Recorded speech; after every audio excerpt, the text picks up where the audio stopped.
Meu nome é Luiz Marins, fundador do grupo Guerreiros Monarquistas, e sejam muito bem-vindos. Hoje terminaremos a trilogia de Laurentino Gomes, com o livro 1889, que infelizmente sabemos o final muito triste. Mesmo assim, peguem as suas canecas e sejam muito bem-vindos ao Café Literário Guerreiros Monarquistas.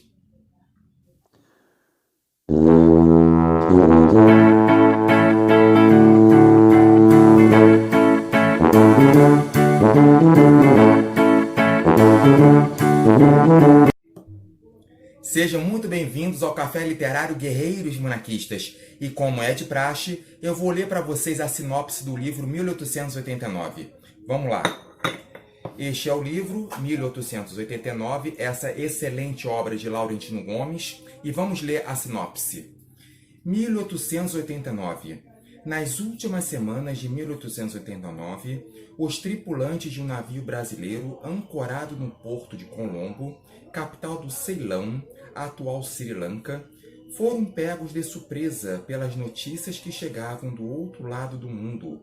Brasil República, anunciava o telegrama recebido pelo almirante Custódio de Melo, comandante do cruzador Almirante Barroso. Bandeira mesmo sem coroa, acrescentava a mensagem. Despachado do Rio de Janeiro, o telegrama só confirmava os rumores que a tripulação tinha ouvido na escala anterior na Indonésia. Dizia-se que o governo do Brasil havia sido derrubado. Mais do que isso, o país passara por uma drástica mudança de regime. O Império Brasileiro, até então tido como mais estável e duradoura experiência de governo na América Latina, com 67 anos de história, desabara na manhã de 15 de novembro. A monarquia cedera lugar à república.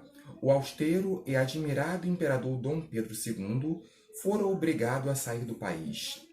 Vivia agora exilado na Europa, banido para sempre do solo que nascera. Enquanto isso, os destinos da nova república estavam nas mãos de Marechal já idoso e bastante doente, o alagoano Marechal Deodoro da Fonseca, considerado até então um monarquista convicto e amigo do imperador desposto, Laurentino Gomes. Realmente é sem palavras ao ler a introdução muito bem elaborada de Laurentino Gomes, bem diferente daquelas versões de livros escolares, daquelas cartilhas de décadas atrás que sempre ressaltavam que a proclamação da República era um ato heróico, que Marechal Deodoro era um herói. Mentira! O que aconteceu foi um golpe de Estado, muito bem orquestrado por traidores, e Marechal Deodoro, que era um militar, era traidor também. Além disso, o livro ressalta de que o Império do Brasil era pujante, era um império em desenvolvimento. Diversas invenções estavam chegando ao Brasil, como o telégrafo, o telefone, a fotografia. Diversas escolas estavam sendo feitas, escolas para surdos, para cegos também. Era um império em desenvolvimento, as ferrovias já estavam se expandindo também. Tá certo que também tinham seus defeitos, seus erros, como a centralização política, a centralização econômica, mas se for comparar com os erros da República, não é quase nada. E uma outra questão, a questão da escravidão. A família imperial não tinha escravos, eles não tinham escravos, e sim, eles tinham pessoas assalariadas, empregadas, recebiam o seu salário. Era contra a escravidão. Lutou junto com quem? Com abolicionistas. Refugiava escravos, comprava cartas de alforrias também. A família imperial ajudava os abolicionistas em tudo. Tanto eles quanto os abolicionistas já tinham feito um projeto de inclusão social aos ex-escravos após a libertação. Como que? Reforma agrária, estímulo ao emprego nas cidades e indústrias também. Mas aí veio o golpe da República e acabou com tudo. Outra questão importantíssima que todos aqueles livros de antigamente, aquelas cartilhas falavam, O Império não tinha liberdade de imprensa. Tinha liberdade de imprensa, sim. O próprio imperador falava: imprensa se combate com a imprensa. Bem diferente da República, que começou perseguindo quem? Jornalistas, fechando jornais, revistas e até mesmo matando jornalistas. Era um império de ideias. Aquelas ideias que vieram para cá, que os republicanos se aproveitaram dela, como o positivismo, eram faladas, por exemplo, eram debatidas, tinha uma liberdade de expressar. As pessoas tinham uma liberdade de expressão, não só no falar, mas como também ao escrever. Jornais brincavam contra o Império do Brasil, fazia sátira. O imperador não estava nem aí. Nem aí. Por quê? Porque tinha uma liberdade de expressão. E mais uma vez lembrando, imprensa se combate com imprensa. A questão do golpe. Nós aprendemos a vida inteira que o golpe ele foi feito em bem ao país. Golpe não, a proclamação da República, mas não foi. O golpe ele foi orquestrado por traidores que não aceitavam mais o Império do Brasil e principalmente pelos fazendeiros que ficaram muito furiosos, porque a libertação dos escravos. Eles não aceitavam de jeito nenhum. Então, eles estavam se aliando, os golpistas, como Benjamin Constant e outros também, os fazendeiros e o Partido Republicano, que apenas tinha meia dúzia de pessoas, só meia dúzia. Eles conspiraram, envolvendo também uma imprensa que estava falando mal do Império também. Então, isso tudo juntou a um só, e sem falar na questão religiosa também, o padroado, né? Sem falar nisso também. E começou a se juntar isso tudo. A repulsa contra o Império era muito grande desses grupos e, infelizmente, o golpe veio. Ele veio de uma forma inusitada, uma forma inacreditável. Dom Pedro tinha voltado lá de Petrópolis, o dia estava comum, no dia 14 e dias 15 também, 15, né?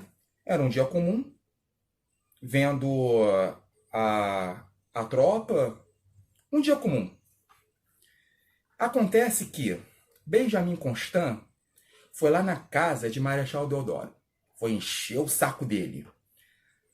Afirmou, aspas, que Ouro Preto, ou melhor dizendo, o Visconde do Ouro Preto, o primeiro-ministro, o presidente de gabinete daquela época, queria dar um golpe de Estado e prender Deodoro. Aí Deodoro, doente, sem poder falar, o pulmão comprometido, levantou da cama e foi a Campo de Santana e falou: abaixo Ouro Preto, viva o imperador. Mandou uma mensagem para o imperador mudar o gabinete todo.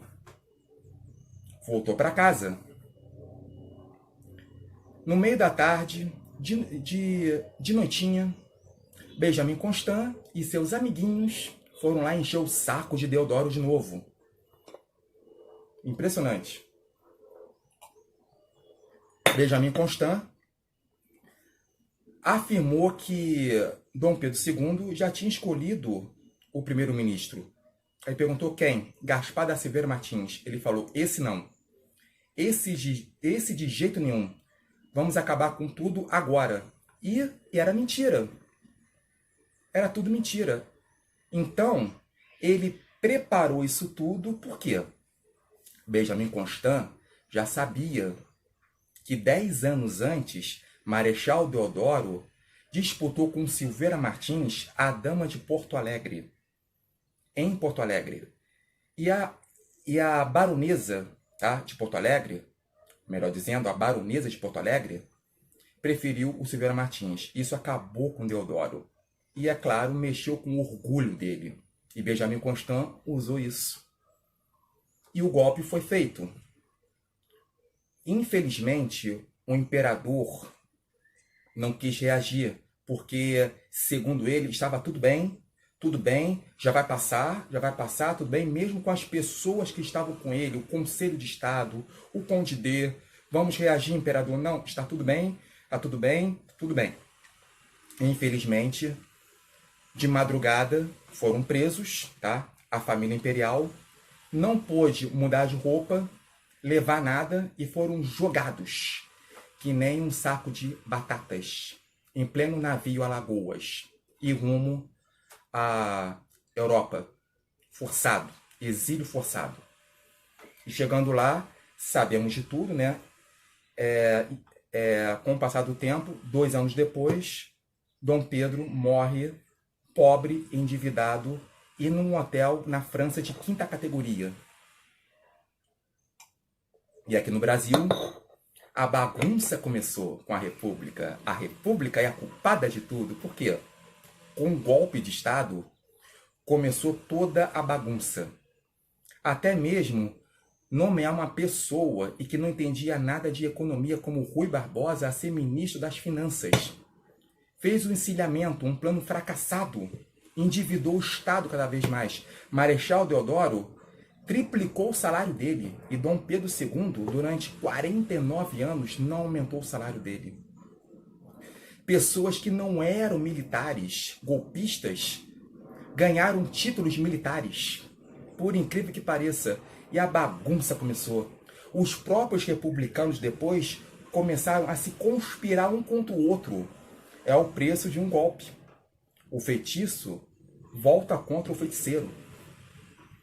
E é claro que Marechal Deodoro ameaçou de fechar tudo. O Congresso fechou tudo e foi o quê? Embora. Em seu lugar, chegou quem? Marechal Floriano Peixoto. O que ele fez em Santa Catarina foi um massacre também. O povo começou a reagir. Ele só ficou massacrando.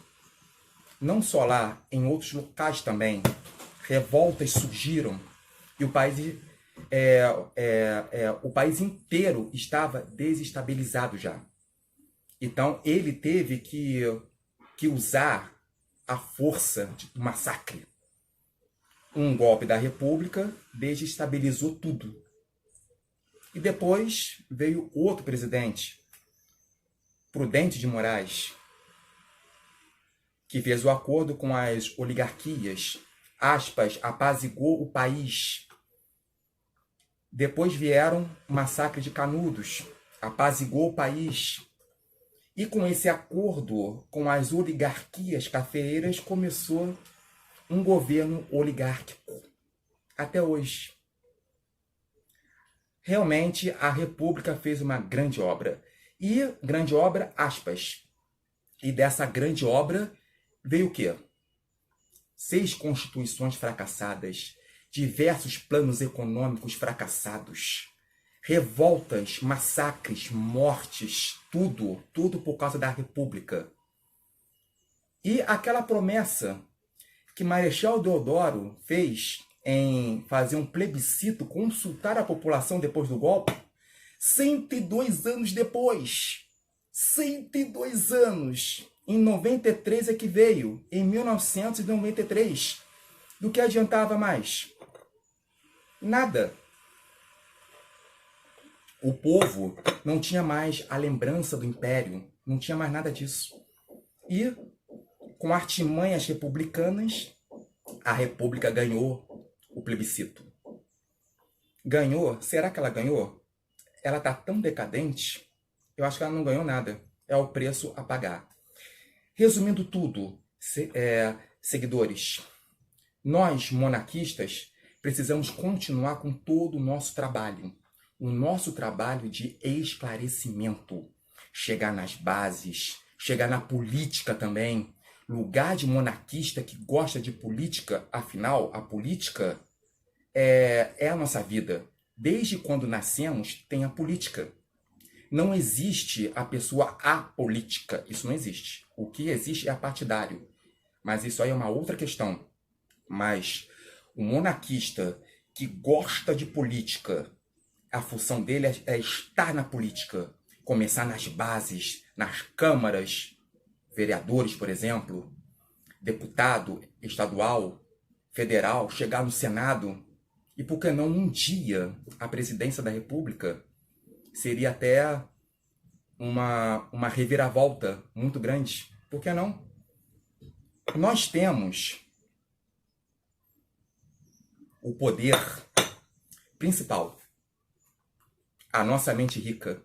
E a nossa mente rica é capaz de transformar o país com toda a inteligência, porque nós vamos restaurar com toda a inteligência e principalmente com toda a dignidade. Nós vamos fazer a restauração imperial com toda a dignidade. Nada de golpe, nada de escândalos, nada de provocações. Não, vai ser com inteligência e dignidade. Aí nós vamos conseguir. Ah, Luiz, vai levar quanto tempo? Não importa quanto tempo que leve.